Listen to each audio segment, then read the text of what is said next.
Because pot companies are fleeing the first nation to legalize marijuana, you guys. That's right. Uruguay led the world in legalizing marijuana a decade ago, but its dream of building a medical cannabis and hemp powerhouse employing thousands of people with $1 billion in exports is facing a harsh reality check, you guys. That's right. Shipments abroad have totaled less than 30 million since 2018, and anemic sales, red tape, and miscalculations now fuel a business exodus, you guys.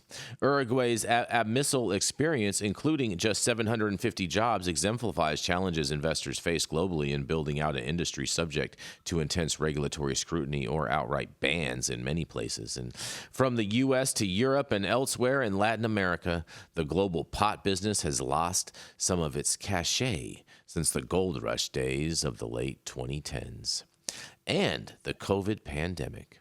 But the downturn in Uruguay, a country of 34 million people between Brazil and Argentina, where cows outnumber people, stands out given its pioneering steps, business-friendly environment, and history of building multi-billion-dollar industries like tech and forestry almost from scratch, you guys. In the past year and a half, major cannabis producers and service providers in Uruguay, like Farmin, Global Cannabis Holdings, and Boreal, all closed, while pharmaceutical company Medicplast exited the business. Medicplast didn't respond to requests for comments, and Canada's Aurora Cannabis plans to shut its Uruguayan operations, which it acquired back in 2018 for $263 million by the end of September. According to a company spokesperson, the cannabis crash is happening in a relatively stable place. In contrast to producers elsewhere in unpredictable Latin America, some of the region's richest billionaires call Uruguay home. While Google recently chose the country to build the $850 million data center, and a relatively liberal society in Uruguay looked positioned to punch above its weight in medical marijuana production. However, cannabis producer Bure is one of the industry survivors for now. Like many, however, it underestimated how long it would take to get the business off the ground in the face of heavy red tape. Executive Director Frank Roman opened up Burley's indoor greenhouse and extraction lab in late 2019, but 3 years passed before it could export active pharmaceutical ingredients, or APIs, to Brazil and Peru due to a glacial permitting process. Bure's first prescription cannabis oil only reached Brazilian patients last year for the same reason, Roman said. And in a quote, "A cannabis company that starts from scratch in Uruguay will take 3 to 4 years to begin selling, and that is a killer," Roman said in an interview. In an additional quote, "Companies die if they don't have a lot of backing." That is so true. Uruguay also hobbled medical cannabis producers by requiring pharmaceutical-grade products while closing the door to lightly regulated and easier to make nutritional supplements that would have generated quick sales, said Ignacio Buse, who is the chief executive officer at extraction lab Green Med, you guys.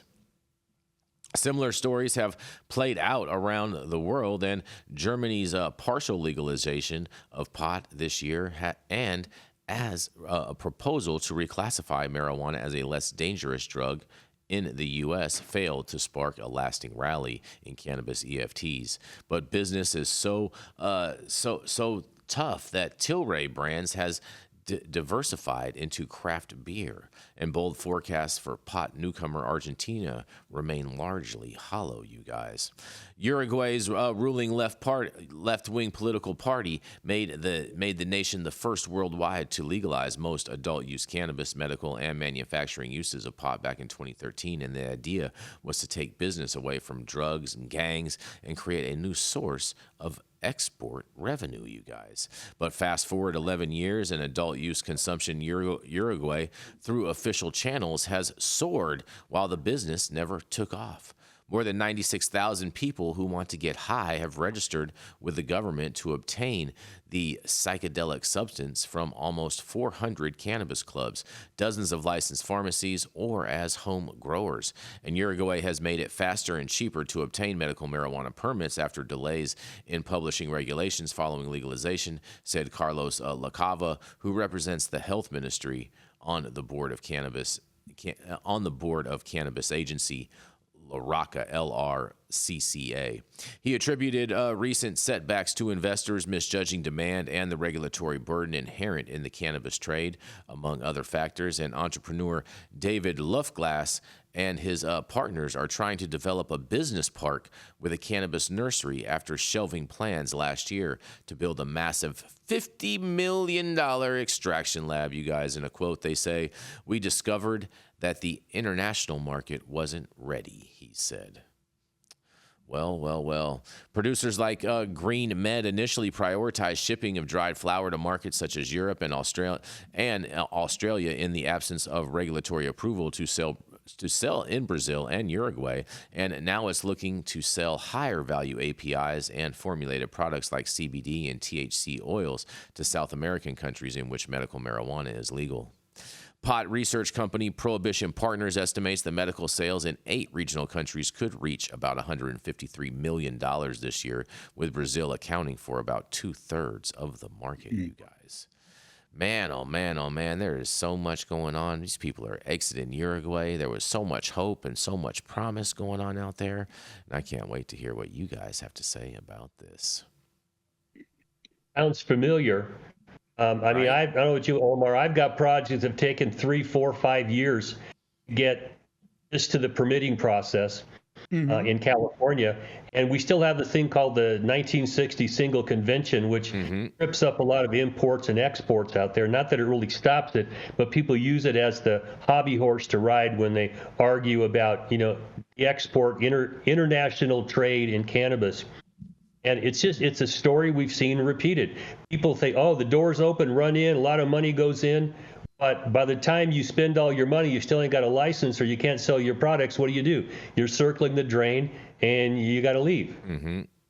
Exactly. It's almost like these programs are intended to fail sometimes, because if you have so much red tape, if the goalpost continues and continues to move, at some point the investors are like, all right, that was my last disbursement. At some point you're looking at your checking account and you have to look at the staff that's been supporting you and trying to push this through, and you're like, shoot, their paychecks are going to bounce. I have to end this. And that's a sad reality when these programs are made so difficult to reach the end of that. It's tough.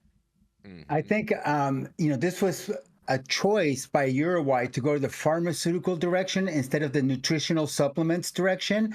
And of course, you need a lot more capital in order to play with pharmaceutical companies.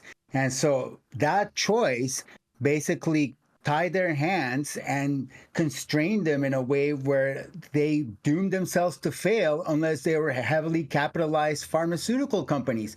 Had they gone the nutritional supplement route and made it legal, in a less rigorous way, because cannabis is a nutritional supplement. It is a whole, if we remember The Emperor Wears No Clothes, one of the cannabis plant's most incredible properties, it's that it has so many of the nutrients that we need to have a balanced life. All sorts of oils and, all sorts of vitamins. It's truly an amazing substance, not just, it's food, fuel, fiber.